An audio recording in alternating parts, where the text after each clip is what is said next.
mais nada, eu gostaria de agradecer o meu querido colega, professor Benedito Deodato, pelo convite que ele me estendeu para participar desse evento. E é sempre muito bom estar presente aqui no nosso Piccolo Auditório, uma série de amigos, colegas, a professora Elizabeth Seguinte, hoje também abrilhantando a nossa assistência, vários alunos, alguns, não poucos, né? Foram meus alunos em diferentes disciplinas que eu ministro para vários cursos aqui no centro, em específico o curso de Direito, onde eu trabalho, entre outras disciplinas, a disciplina de Filosofia Geral do Direito e a disciplina de Antropologia, porque eu tenho formação também em Ciências Sociais. Eu pensei um pouco na minha fala, até na perspectiva de mais à frente, escrever um ensaio um pouco mais robusto, um pouco mais rigoroso, em dar a esse ensaio um título, né? A ideia, essa sugestão, eu já estou até submetendo a vocês. Eu pensei em um título assim: Percorrendo um caminho aporético. Aí vocês vão, antes de me jogar as pedras, fazer a pergunta: o que vem a ser aporético? Pois bem, a gente da filosofia tem uma preocupação muito grande com o uso dos conceitos, né? Então, a aporia, né, em filosofia, a aporia vem de polos, que significa passagem. Nós temos vários polos, né, aqui espalhados sobre o nosso corpo. Então, a aporia significa exatamente a não passagem, o bloqueio, eu diria, como aparece muitas vezes esse termo na filosofia grega, como sendo um bloqueio ao próprio pensamento, né, como sendo dificuldade muito penosa para se ultrapassar. Então, na verdade, eu estou levantando o argumento de que o terrorismo, ainda mais como a gente estabelece essa contraposição, terrorismo e direitos humanos, constitui, em princípio, um objeto, constitui uma aporia, né? Então, nessa linha, digamos, de reflexão, eu procurei,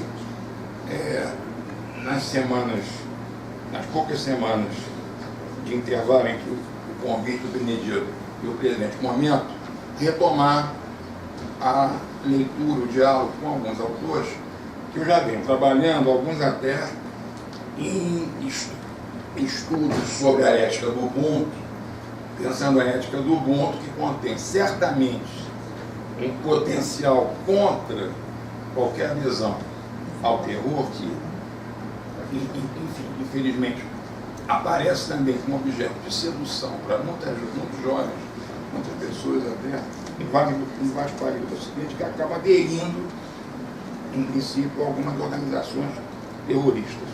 Não faltam noticiários sobre o que eu estou falando. Então, a ética do Ubuntu, ela pode ser uma alternativa exatamente para se construir um mundo mais pacífico. É lógico que eu não tenho ilusões de que um mundo inteiramente pacificado não irá ocorrer, dificilmente irá ocorrer.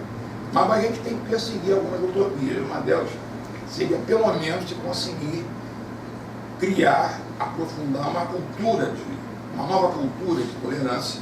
É nesse sentido que a professora Edna e eu temos escrito alguns trabalhos, especialmente o que ela veio a mencionar mais ou menos ao longo da sua palestra. Então, eu procurei voltar a alguns autores para se tentar exatamente aprofundar algumas questões, a começar como ultrapassar a dificuldade de construir uma definição segura do que seja terrorismo. Porque no meu modo de ver, aliás, como foi pontuado por alguns colegas aqui do nosso fórum, né? Esse problema central, que é o problema da definição exatamente do que seja terrorismo, né? É algo que tem que ser, de alguma maneira, minimizado para se poder pensar uma normativa, vamos dizer, mais rigorosa, exatamente na perspectiva de você definir algumas políticas exatamente contra o terrorismo. Né? Então, os autores que eu procurei, vamos dizer, tomar em conta para construir, pelo menos, uma provocação a vocês, levando em conta a limitação do tempo, já estão contando em 1 minuto, que eu sei, são basicamente o Albert Camus, que é um grande pensador francês, falecido há bastante tempo, em 1961, e escreveu um livro que até hoje eu acho que é um trabalho da maior importância para se pensar, inclusive, o rumo que pode tomar o terrorismo, a relação entre o terrorismo e a violência, ainda mais quando acontece em alguns momentos históricos, né, até como uma espécie de estratégia para se legitimar as ações, as práticas terroristas, se defende uma determinada concepção de violência, uma violência dita restauradora, uma violência salvadora, purificadora, em alguns momentos simplesmente é defendida como sendo a violência revolucionária.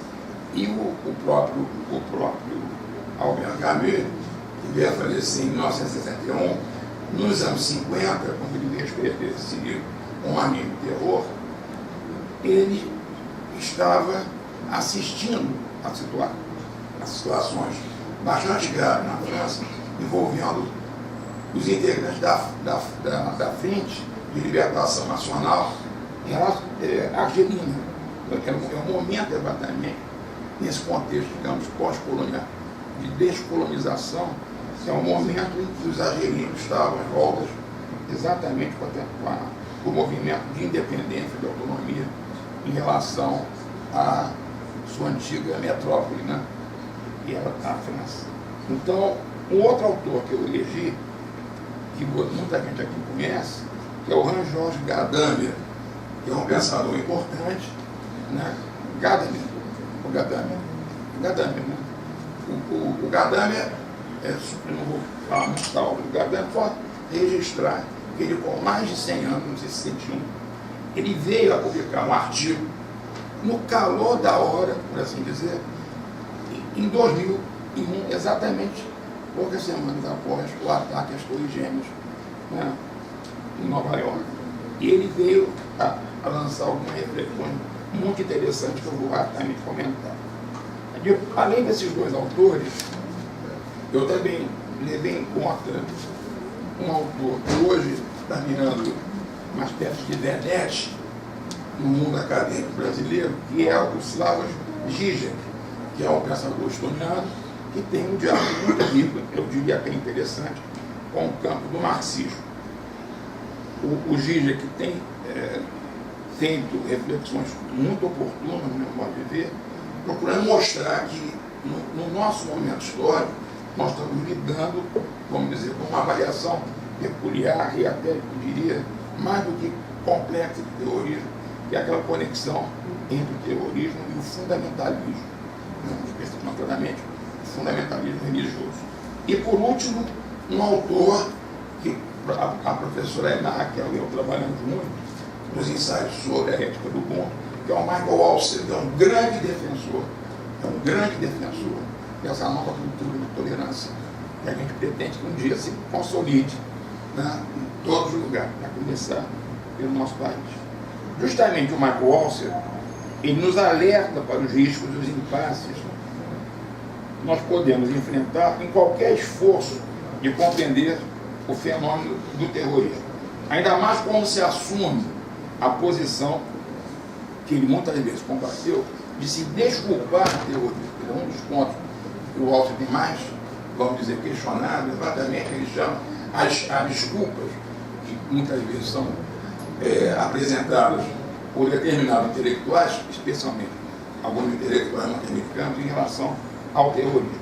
Segundo ele, não há desculpa possível, levando em conta, certamente, os estados irreparáveis que qualquer iniciativa de cunho, vamos dizer, de alcance terrorista possa fazer aos direitos humanos. Né? Essa é uma posição que ele defende de uma maneira intransigente, mesmo levando em conta a posição que é sempre mais pluralista, particularista, não necessariamente universalista, que o Michael Walzer define.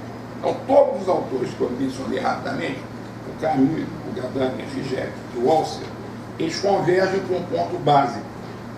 Ou seja, todos eles reconhecem as dificuldades que existem, né, da parte do que eles chamam um humanismo abstrato, muito cultivado no Ocidente, sobretudo um humanismo abstrato, digamos, de fundo mais liberal, em lidar com o terrorismo e, sobretudo, em interpretar as suas diversas, variadas expressões históricas, que têm que ser pensadas como expressões muito concretas de um fenômeno que aponta para a questão de fundo da presença da violência que permeia, na verdade, vamos dizer, as sociedades humanas e as inter-relações entre os diferentes grupos sociais, entre os diferentes estados, diferentes nações. Então, a propósito desse humanismo, que eu chamei não, Merleau-Ponty, decididamente chama de abstrato, e que também está identificado pelos outros autores, o próprio Merleau-Ponty faz uma afirmação que eu quero passar para vocês, também com a intenção de provocá-los em particular. Diz o Merleau-Ponty: num mundo em luta, que é sempre o nosso mundo, ninguém pode se lisonjear de ter mãos puras. Então, essa conversa de que, de repente, a saída, né, pelo terrorismo poderia significar, de um certo ponto de vista ético, uma saída legítima, é alguma coisa que a gente tem que descartar. O Michael Walzer argumenta que as dificuldades de se alcançar uma compreensão mais rigorosa e abrangente, eu diria mesmo plural, do terrorismo, começam desde a busca da sua definição, e mesmo de uma tipologia que não sacrifique o entendimento da historicidade que está o fenômeno. Para que tem sempre, como já foi aqui trabalhado, sempre levar em conta a historicidade do terrorismo como fenômeno. O Michael Walzer, ele propõe uma definição sempre passível de questionamento, e isso ele fez até numa espécie de mesa redonda, esse texto que eu apoiei, foi publicado num artigo chamado 5 questões sobre terrorismo. O Michael Walzer escreveu vários trabalhos sobre terrorismo. Qual é a definição que ele nos propôs? Terrorismo é um morticínio deliberado de gente inocente, de forma aleatória, a fim de espalhar o medo através de toda uma população e levar a uma posição nos líderes políticos. Essa é a definição do Michael Walzer, que ele próprio reconhece como passível de instrução. Diz o Michael Walzer, na tentativa já de caminhar também uma proposta de tipologia. Ele diz assim: essa é uma definição que se adequa melhor ao terrorismo de uma libertação nacional ou de um movimento revolucionário. Aí a gente tem vários exemplos, né? O Exército Republicano Irlandês, a Frente de Liberação Nacional Argelina, que eu mencionei, a FLN, a Organização de Libertação da Palestina, o Movimento Separatista Basco, que já foi até comentado, professor Raquel, entre outros. Além dessa primeira espécie de terrorismo, nós temos o terrorismo de Estado. Né? Esse termo é normalmente utilizado por governos autoritários e totalitários, a qual se referiu a um deles, falando de ser um governo fraco, contra o seu próprio povo, para espalhar o medo e tornar impossível a oposição política. Então, os desaparecimentos, por exemplo, desaparecimentos com todas as aspas, que se deram na Argentina, seria um exemplo desse tipo dessa forma de terrorismo. E, por último, o Michael Walzer propõe também o terrorismo do Estado. Né? Desculpe, por último, o Michael Walzer ainda propõe o que eles chamam de terrorismo de guerra, né? Que seria o esforço para se matar cidadãos civis em números expressivos, né? Que o seu governo é obrigado a cercar. Então, esse é o caso, diz o Michael Walzer, o caso de Hiroshima, né, do lançamento das bombas sobre Hiroshima pelo governo norte-americano. É lógico que toda essa tipologia, se de um lado ela nos permite vamos dizer, pensar, talvez um pouco mais longe também. A variedade de expressões históricas do próprio terrorismo, ela também, mais uma vez, nos coloca aquela questão com que eu abri a minha fala, ou seja, a dificuldade de se chegar a uma tipologia mais rigorosa do terrorismo. Então, eu vou fechando aqui a minha participação, só rapidamente lembrar, enfim, eu escrevi umas palavras na tentativa exatamente de situar vocês em relação a um plano de fundo mais amplo. O próprio Merleau-Ponty, em que eu me apoiei, veio a ser resistente em determinado momento da história política francesa.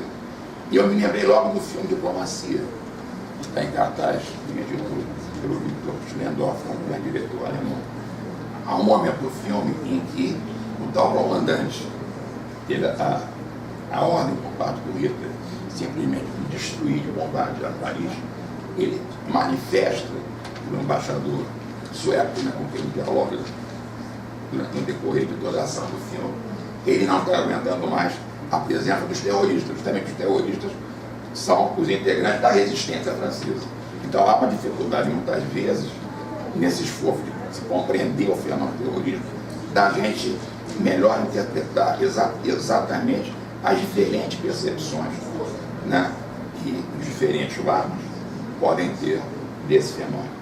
Em cima disso, eu em 2 minutos, meio minuto, eu fechei um pouco uma conclusão que eu gostaria de salvaguardar no meu provável ensaio.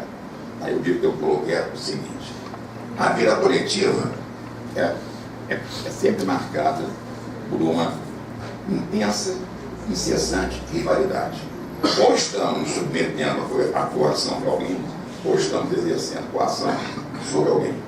A vida coletiva é sempre marcada por lutas. Por isso a violência estava presente em diferentes regimes. E, infelizmente, essa mesma violência que tem sido hipermobilizada, no caso dessas expressões históricas do terrorismo, que eu acabei de mencionar. É isso aí. Obrigado.